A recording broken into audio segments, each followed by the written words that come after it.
Boyfriend was drugging me at night.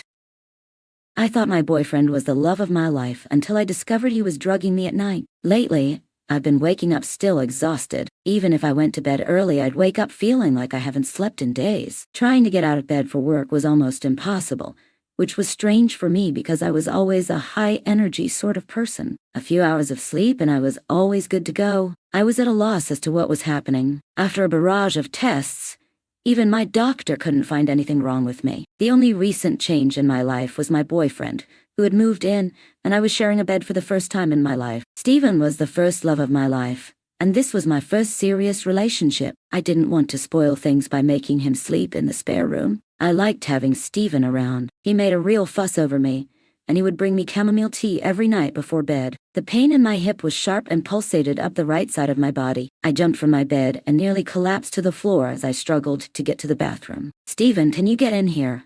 I cried. A big dark bruise covered my hip, as if I was assaulted in my sleep with a metal bar. "What's wrong?" Stephen said as he came rushing into the bathroom. Did I fall out of bed or something? Stephen had a weird expression on his face. I could swear he looked guilty about something. Probably.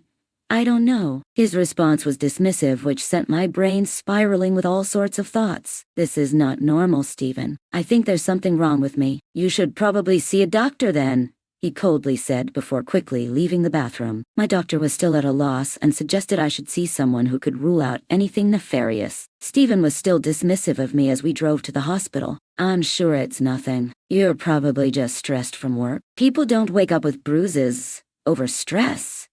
I angrily thought to myself. The doctor at the hospital took my blood and did all sorts of tests on me, including a stress test. I should have been happy when the test came back clear, but it only made me feel like I was losing my mind. Something was definitely wrong with me. "I would prescribe you sedatives, but your blood work shows you are already on nitrazepam," explained the doctor. I was dumbstruck and wasn't sure what the doctor was talking about. I have never taken so much as a painkiller in my life. The doctor's face looked how I felt. He took out his charts and looked over them again. "No, you definitely tested positive for nitrazepam, which is a powerful sedative." Later that evening, as I sat in bed, a million different thoughts ran through my head. How was that even possible, I thought to myself. As I sat there, Stephen walked in with my chamomile tea, and just as I was about to put it to my lips, I was struck by the most unnerving thought. The realization that my boyfriend was drugging me hit me like a ton of bricks and filled me with a dread I had never felt before. I emptied the contents of the cup down the sink in the bathroom before jumping back into bed. "Was it hot enough for you?"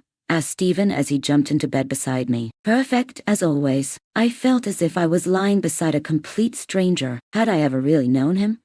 I thought to myself as I lay there terrified he was doing unimaginable things to me while I slept. I must have drifted off at some stage, because when I woke up the room was a mess, and Stephen was nowhere to be seen. My body ached all over, and it felt like I was in a fight. Well, what the hell was he doing to me in my sleep, I thought. I had made the decision to go to the police, but I needed evidence, or it was just my word against his. I had purchased a hidden camera and set it up in the bedroom, pointing it towards the bed. I woke up exhausted as usual, which unfortunately meant you had done something to me while I slept.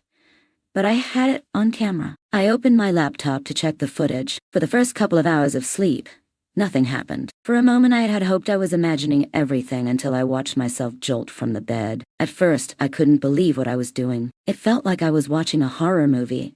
As I watched myself crawl up the bedroom wall like some possessed demon, I continued to crawl up the wall onto the ceiling, looking down over Stephen like I was ready to pounce on him. Stephen woke, and it was strange watching him, because it was like he was prepared for what was happening, and didn't seem fazed by it. He took a stick out from under the bed as I pounced from the ceiling above, and he spent the next hour fighting me off. I watched as he subdued me on the bed before pulling out handcuffs and cuffing me to the bed. I looked at the marks on my wrists, which made sense now. As soon as Stephen came home from work, I ran and threw my arms around him. "Why didn't you tell me what you were going through every night?" Stephen shrugged his shoulders. "I thought you knew, and usually the drugs I was giving you made things a little easier. Why are you even still with me? My last girlfriend was a jealous psychopathy. You were a walk in the park compared to her." "Not,"